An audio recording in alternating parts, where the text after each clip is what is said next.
Hi అండి, అందరికీ good morning. ఈరోజు పూజ అయిపోయిందనమాట. ఇప్పుడు టైం అయితే 7:30 8 అలా అవుతుంది. నేను బయట పని చేసుకునేసరికి పిల్లలు చూడండి ఏం చేస్తున్నాడు. వీడేమో పూజ అంతా చేసాడు, ధూపం వేస్తున్నాడు. మా సాయి చక్కగా కొబ్బరి చిప్పని ఇలా కాల్చి ధూపం వేస్తారనమాట. ఒరే ఆపులా గ్యాసు.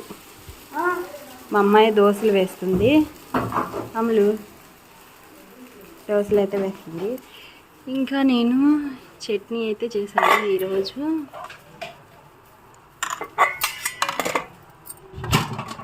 ఇడ్లీ కూడా వేసాను, ఇప్పుడే దించాను, వేడివేడిగా ఉన్నాయి.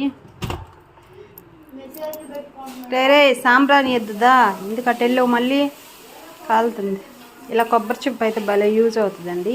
ఈరోజు పూజ అంతా కంప్లీట్ అయిపోయింది. ఇంకా బయట పనులు అయితే ఉన్నాయన్నమాట. నాకు ఈరోజు హెమ్మింగ్ చేయాల్సిన బ్లౌజులు అన్నమాట. ఇవన్నీ ఇప్పుడైతే చేసి ఇచ్చేయాలి. బయట కూడా తులసమ్మ దగ్గర దీపారాధన అయితే చేశాము.